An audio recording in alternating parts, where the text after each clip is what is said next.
నమస్తే, welcome to Pallavi TV. Neat paper leak కి వ్యతిరేకంగా దేశవ్యాప్తంగా స్టూడెంట్లు ఆందోళన చేయడంతో కేంద్ర విద్యాశాఖ మంత్రి ధర్మేంద్ర ప్రధాన్ రాజీనామా చేసిన సంగతి తెలిసిందే. అయితే వైఫల్యాలకు నైతిక బాధ్యత వహిస్తూ కేంద్ర మంత్రులు పదవులకు రాజీనామా చేయటం ఇదే తొలిసారి కాదు. ప్రమాదాలు, కుంభకోణాల లాంటి ఘటనలకు బాధ్యత వహిస్తూ గతంలో పలువురు కేంద్ర మంత్రులు పదవుల్ని వదులుకోవాల్సి వచ్చింది.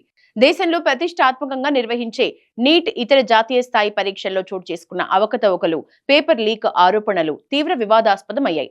దీనివల్ల లక్షలాది మంది విద్యార్థుల భవిష్యత్తు, విద్యా వ్యవస్థ విశ్వసనీయతపై ప్రశ్నలు వెల్లువెత్తాయి. ఈ క్రమంలోనే కాక్రోచ్ జనతా పార్టీ ఉద్యమకారుడు సోనం వాంగ్చుక్ చేపట్టిన ఆందోళనలు తీవ్రమయ్యాయి. విద్యాశాఖ మంత్రిగా ఉన్న ధర్మేంద్ర ప్రధాన్ రాజీనామా చేయాలని వీరు ప్రధానంగా డిమాండ్ చేయడంతో శనివారం ఆయన రాజీనామా చేశారు.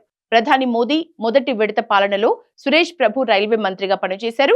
ఆ సమయంలో వరుసగా రైలు ప్రమాదాలు జరగటంతో సురేష్ ప్రభు నైతిక బాధ్యత వహిస్తూ రాజీనామా సమర్పించారు. అయితే ఆయన రాజీనామాను అప్పట్లో తిరస్కరించారు. కానీ ఆ తర్వాత కొన్ని రోజులకే మంత్రివర్గంలో మార్పుల కారణంగా రైల్వే శాఖను పీయూష్ గోయల్ కి అప్పగించారు. కేంద్రంలో యూపీఏ తొలి విడత హయాంలో శివరాజ్ పాటిల్ కేంద్ర హోంశాఖ మంత్రిగా పనిచేశారు.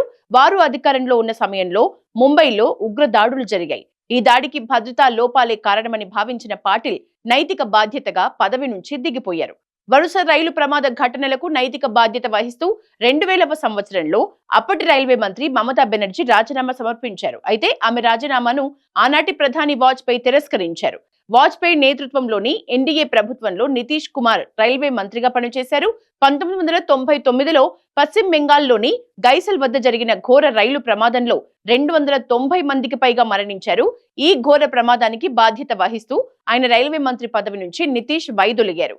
1993లో కాంగ్రెస్ అధికారంలో ఉండగా మాధవరావు సింధియా పౌర విమానయాన శాఖ మంత్రిగా ఉన్నారు. ఢిల్లీలోని ఇందిరాగాంధీ ఇంటర్నేషనల్ ఎయిర్పోర్టులో ఒక విమానం ప్రమాదానికి గురైంది. వెంటనే ఆయన నైతిక బాధ్యత వహిస్తూ రాజీనామా లేఖను సమర్పించారు. 1962లో భారత్ చైనా యుద్ధం జరిగింది.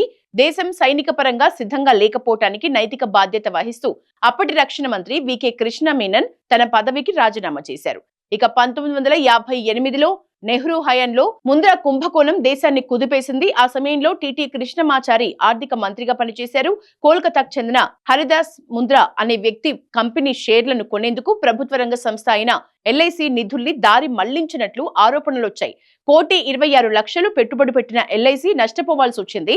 దీనిపై అవినీతి ఆరోపణలు రావడంతో ఆర్థిక మంత్రి టిటి కృష్ణమాచారి తన పదవికి రాజీనామా చేశారు. 1956లో లాల్ బహదూర్ శాస్త్రి రైల్వే మంత్రిగా ఉన్న సమయంలో తమిళనాడులోని అరియాలూర్ వద్ద జరిగిన ఘోర రైలు ప్రమాదంలో 140 మందికి పైగా మరణించారు. ఈ ప్రమాదానికి నైతిక బాధ్యత వహిస్తూ ఎల్బి శాస్త్రి రాజీనామా చేశారు.